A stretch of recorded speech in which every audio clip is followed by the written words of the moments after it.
given what has taken place over the last week, as there's been disturbances and riots mostly by Israeli Arabs from the cities in the north of Israel all the way down to the south of Israel, with the incidents that have taken place, including attacking police officers, burning police vehicles, attacking innocent Israelis and civilians. And that is something that we cannot accept. And therefore, a strategic move has been made by the Israeli National Police in order to make sure that we have enough police units to respond to those types of incidents and contain the violence as much as possible, considering what we've seen over the last week. Yeah, but we can't pretend that this was not violence both ways. There were attacks on Arab Israelis, there were attacks on Arab Israeli property. You can't pretend that this violence was one way, can you? First of all, nobody is pretending, but if we look at the number of incidents that have taken place, our police units and officers and their vehicles were not burnt by Jewish people who took to the streets. What did take place, and that's correct, is there are a number of different groups that took to the streets in retaliation. We contained and prevented incidents from taking place and deteriorating. And our main emphasis at the moment is, number one, working tactically on the ground to make sure that there is less violence on the streets every night. As we've seen, there's a full-scale curfew in the city of Lod, which will continue as long as necessary. And we're also calling to the leaders of the different Israeli Arab communities to prevent violence from taking place. And we're calling upon the mayors of the cities to be involved in those efforts as well. Yeah, but Mr. Rosenfeld, I've got to put it to you that several Arab Israelis have been speaking to our correspondents, and they say that they have no faith in the Israeli police to protect them. They say that Jewish gangs have been roaming almost with impunity. What would you say about those accusations? First of all, the situation between the Israeli National Police and the Israeli Arab community, we have a strong bond.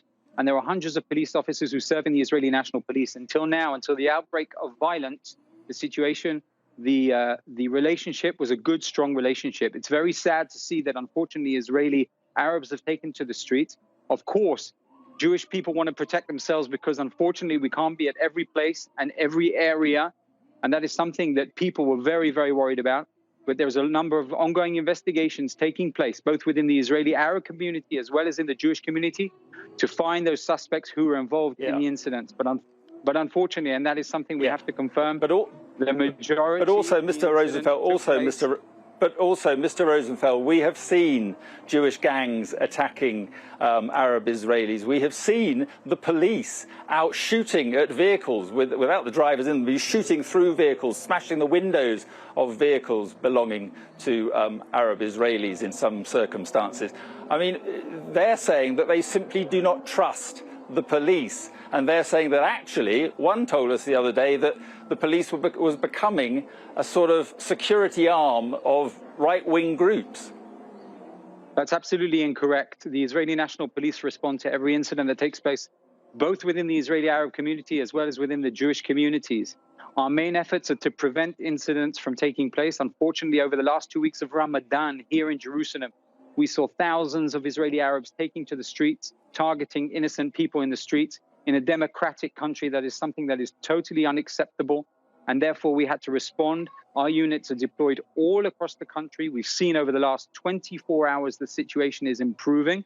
And once again, the message to the communities is don't be involved in violence. Our police units are ready to respond if necessary. And we're hoping that things will gradually calm down. I also want to emphasize that the Israeli National Police are also at the same time working down south, all the way across Ashkelon, Ashdod, and the other cities which are being stricken by those rocks from the Hamas. And our units and our bomb disposal experts are responding all the time. Can you guarantee to Arab Israelis that you are their police force as well? Absolutely.